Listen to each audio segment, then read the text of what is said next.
I'm often asked, have I built a multi-million pound property business starting with nothing, and have I been an overnight success? In this video, I reveal the truth.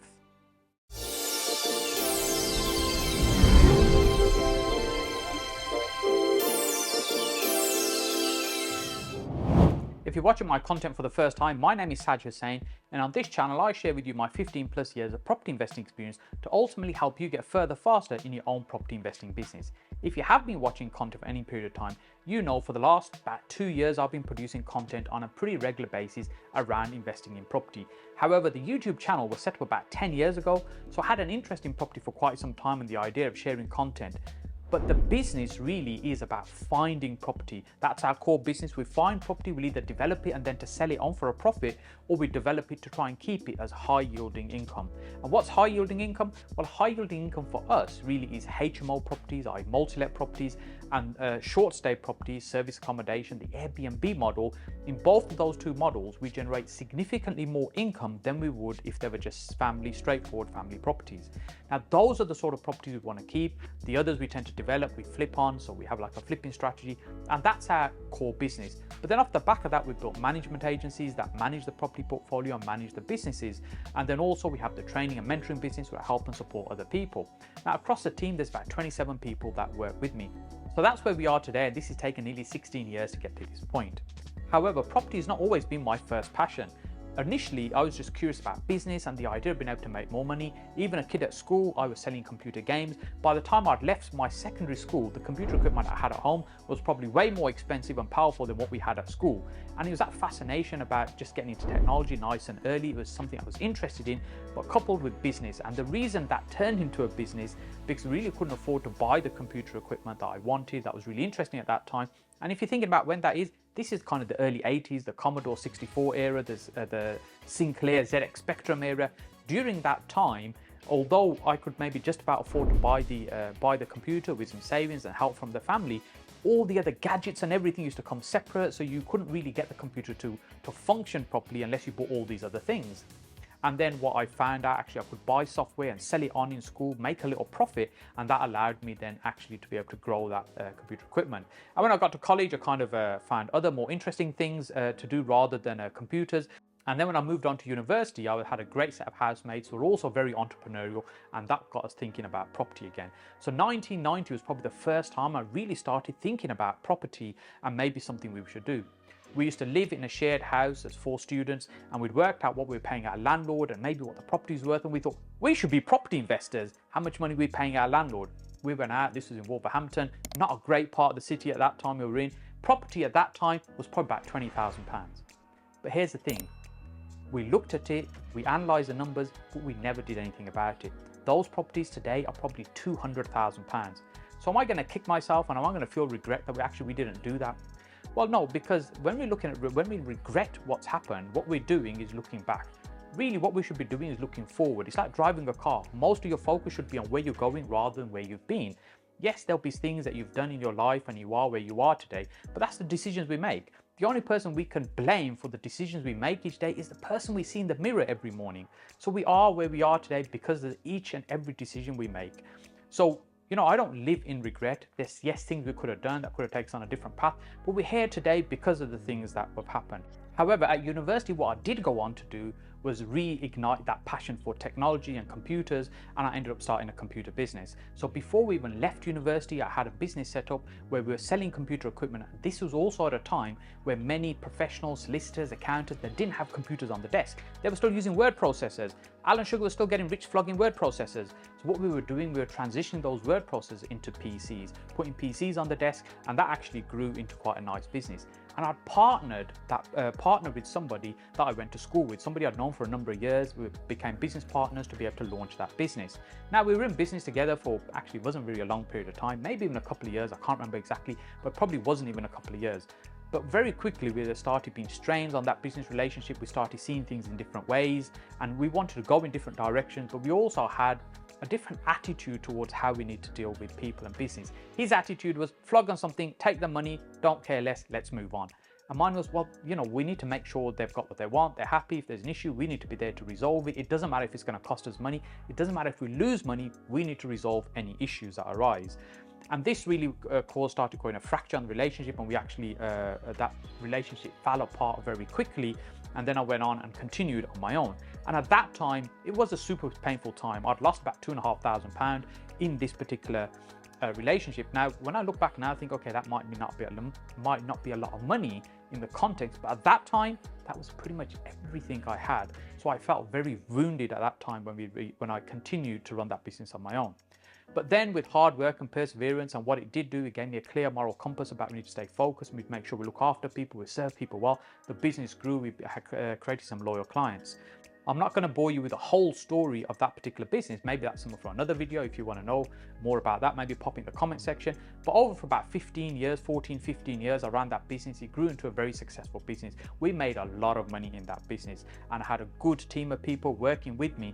But also I got a little bit too big for my boots. I felt like anything I touched would turn to gold. I felt invincible. And the reality was, it was naivety. I didn't really have the business experience.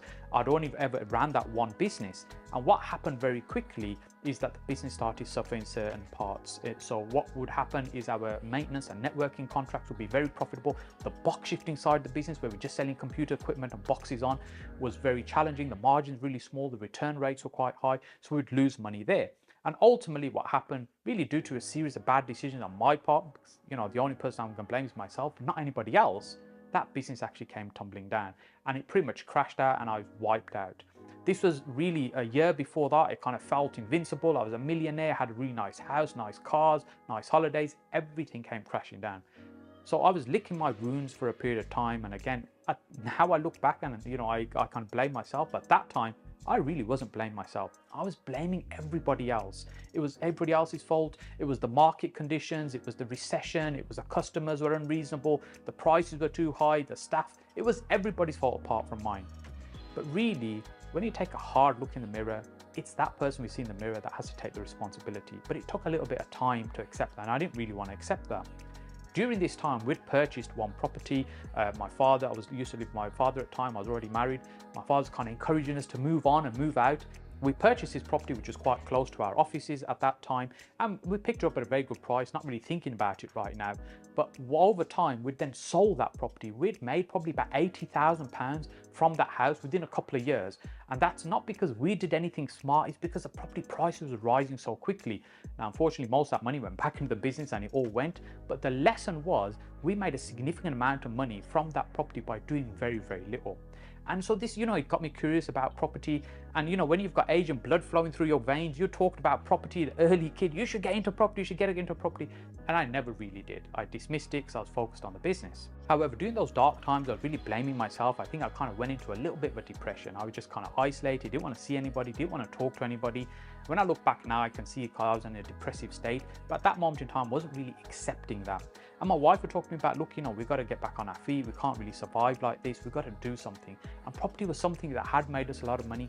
But the fear always was that you need a huge amount of money to get into property, to start property and build a property business. And we haven't even got 2 pennies to rub together. How are we going to start a property business? How are we going to build a business that creates accommodation for other people when we're struggling to keep a roof over our own head? These were dark times at that time, but the one thing that I did have is, look, there's going to be a better way. We're right on the floor. The only way is up from here. We can't get any lower than the kind of position we've fallen to. So we've got to pick ourselves up and we've got to move forward. And she's been an amazing support. She's always been there supporting me. She still works in the business with us today. Although she's not an active person in the business as such, in terms of property is not her thing, but she's always been a brilliant support. And sometimes we need people around us that can support us when we have challenging times, and even when we're celebrating, having people with us to enjoy those moments. So you may be wondering, how did that transition actually happen into property? So about 2006, I started learning about property, reading books, attending a few networking events. There really weren't very many at that time. And there certainly was no Facebook groups at that time, although there were a couple of online forums that people used to use to chat about property. And this was really what I was using to try and learn about property. But I got hooked very quickly when I realized and learned you could buy a house no money down. No money down. How does that work? That means you need no money to buy a property. And I was thinking, this is for me. But I didn't really have the full understanding of how it's going to work and how you actually do things like that, how you structure those deals. And to be honest, by the time I kind of got my head around how to actually do these kind of deals, and I was kind of just absorbing all this knowledge, but not really making any money because I was just kind of really trying to understand how all this business and the model works. And I was very fearful in terms of getting started because I was already kind of still licking my wounds from the last business, if you like. But what I realized, there were people around me that I would see, I'd bump into at networking events and I'd talk to. This wasn't something I was reading on a piece of paper or a magazine. These are people I'd be speaking to face to face, and they'd be telling me about deals they've done that's made them 20,000, 30,000. And I'm thinking, for me, that's life-changing amounts of money. If you can make that from one deal, if you just work in property for a couple of years, you could take the rest of your life off as enjoy it. And really, that's what I was thinking at that time. I just need to be able to get started. But the biggest mistake I made, I spent so much time learning and trying to understand and not really doing. And it's very easy to fall into that trap. We just feel we need to know everything before we can start. The reality is we don't need to know everything. When you set off on a journey to go from here to say, city centre, you are not going to wait till every traffic light is green before you start. You have faith that as you go along that journey, it will change and you will get there. And it's the same thing. You'll have some red traffic lights, you'll have some green ones, but you keep going. You have to have that perseverance and you have to have the belief in yourself. And if I'm being honest, I didn't really have the belief that I could do this at the time, but I got the belief from other people I saw around me, what they were achieving. And this is one of the reasons I want to share this journey and I share content on YouTube, is really to help and inspire other people and say, hey, look, if little old me can do it, anybody can do it. When I was trying to learn all this stuff, I'd go along to events and it's a great positive environment. If you've ever been to any kind of property networking event or been to any of our events, it's a great buzz. You meet lots of people on the same mission as you as well. I'd come back bouncing off the wall, say my wife, hey babe, this time next year, we're going to be millionaires. And she'd be thinking, well, you've been telling me that for years, and when's it going to happen? And as I said, she's always been supportive, but I think, inside she felt this is really not going to happen. I need to kind of go this process and I need to kind of get it out of my system. But I was really struggling to try and get those deals done as well. And inside, I then also had doubt. Maybe other people can do it. Maybe I can't do it. Maybe it's not for me. Maybe it's something I can't do. And the real breakthrough came when we managed to actually get our first no money down deal.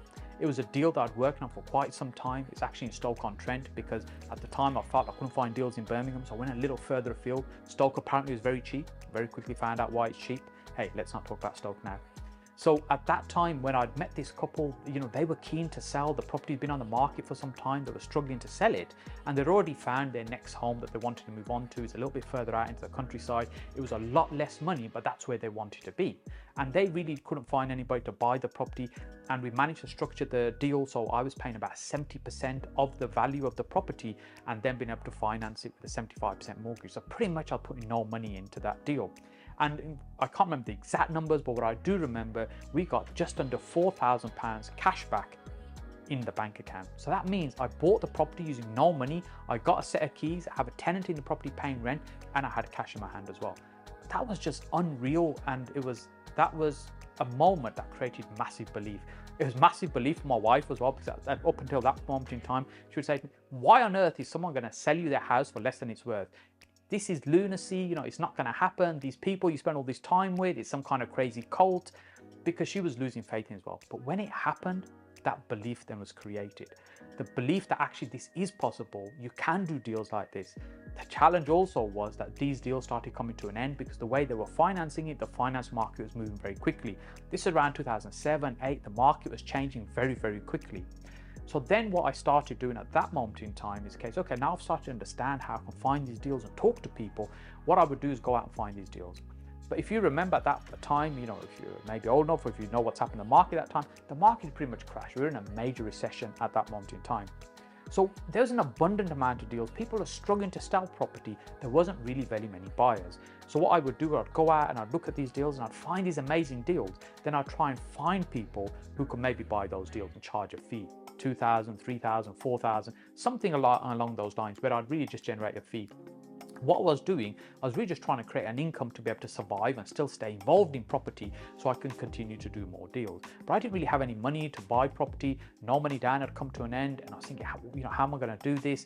And I also started learning about creative ways to buy property, such as lease options, where you control property rather than own it and make money from property. And if you want to learn more about some of those deals, I'll link up a deal up here that we did where we made £70,000 from a property we never owned. We simply just controlled it using these strategies. So I started doing some of those strategies as well. I was selling deals, but then, I realized that this was really a slow burn. Trading my time for money. What I was doing, I was working very hard to earn a little bit of money to survive, to get to the next month, and really what typically people call a job just over broke. There's no money left at the end of the month. You have to kind of keep going. And I wanted to build something long term. The idea of getting involved in property was that this could be something beyond me, it could live beyond me, it could be a legacy that I could leave, because it's something that can be built, that can continuously earn passive income for you. But I wasn't getting there. I wasn't heading in that direction. So the next major shift came when I got a deal and I was struggling to sell it because the person who was going to buy the deal from me, he was a little bit unsure and unconfident about the numbers, and I was super confident about the numbers. The seller, they were about to get repossessed. They were going to lose their property. We were talking for months trying to get this deal done.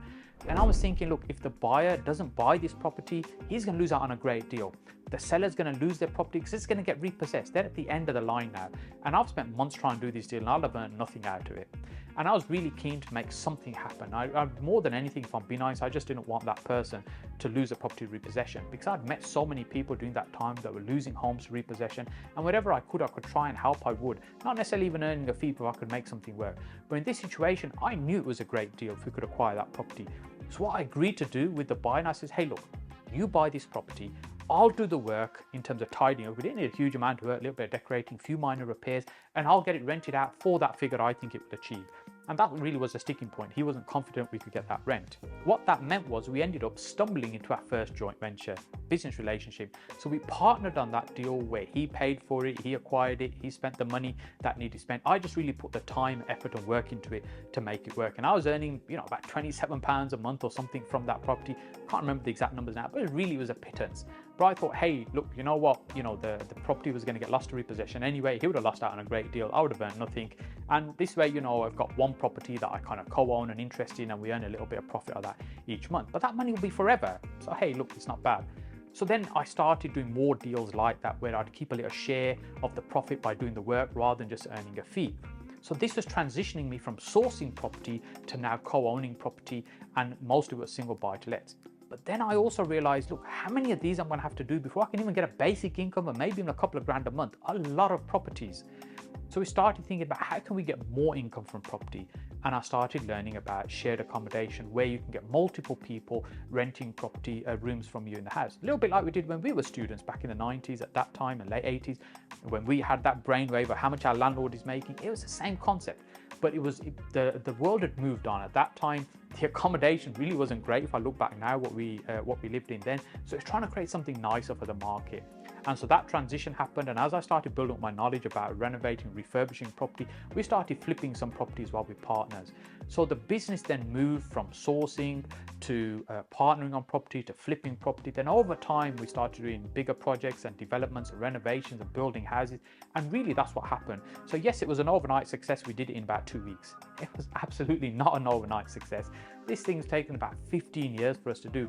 And often people only see the results of what somebody's achieved, but they don't see all the effort and the kind of burning the candle at both ends in terms of the graft that has to go in to make something happen.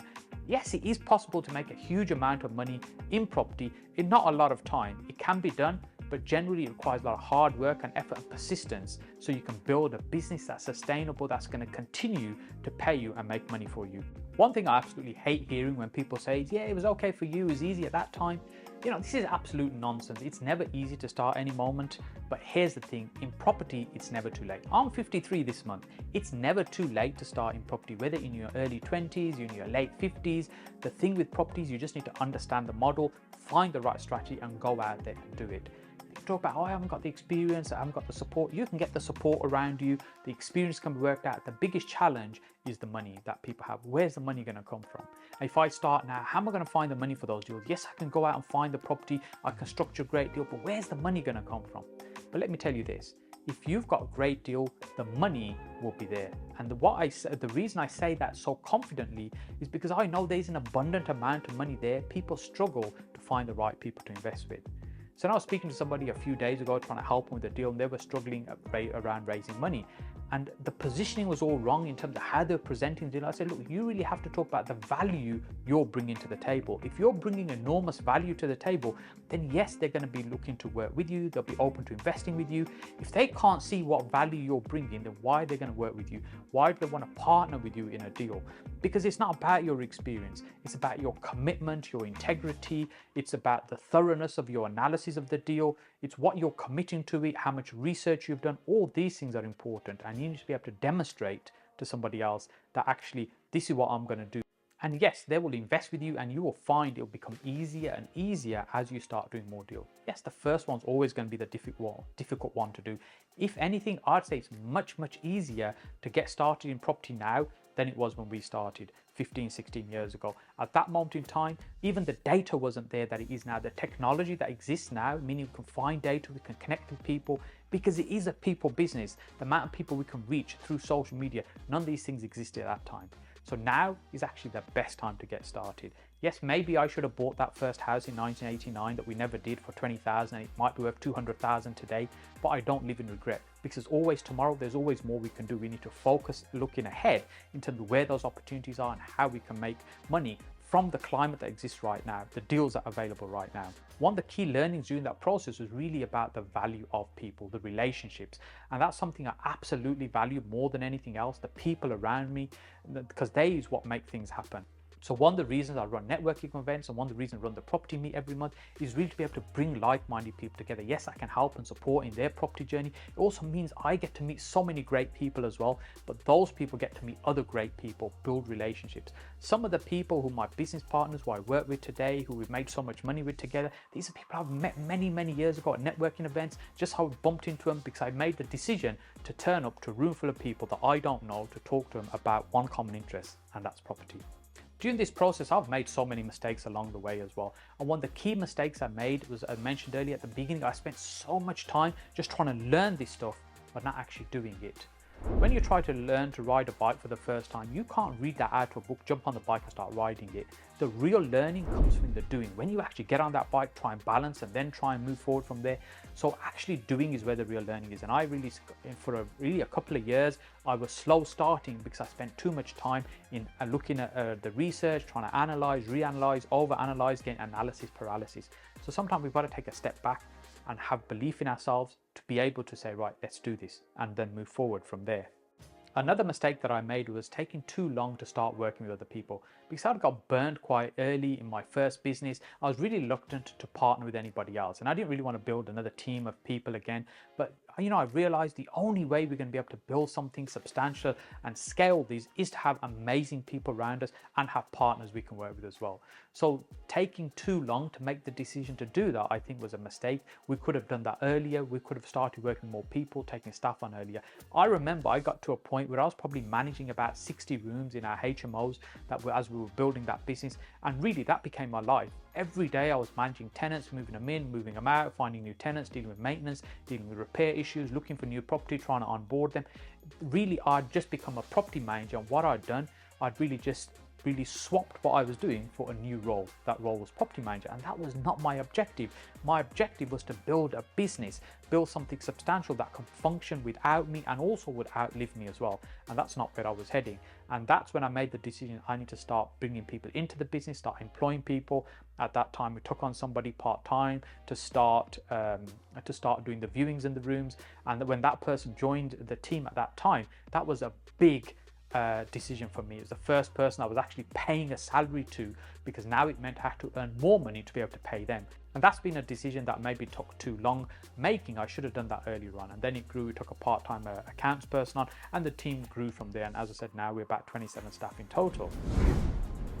If you're waiting to get started in property, I'd say stop waiting and start doing. If you're already in property and not quite getting the results, really it's a simple process. You need a clear strategy in terms of what you are doing when it comes to property. You need to have good people around you to support you in terms of the implementation. You need to find the deals, you need to find the money. That's literally all you need to be doing to be able to get the results. Now, it's easier said than done, but so many people, just look around, you'll see that have achieved massive results in property. You don't need a university education. You don't need to be super smart. You just need to follow simple processes. And when we follow the processes, the results are there. And if you want my help to help you get those results, then just reach out to me, send me a message, and we'll do what we can to help and support you get those results. And if you've enjoyed this content, you've been inspired by it, then make sure you click on my face over here to subscribe to the channel. And then what to do is click on this video to watch this one over here. This was my first project where I built new houses, and boy, did I have some challenges with that.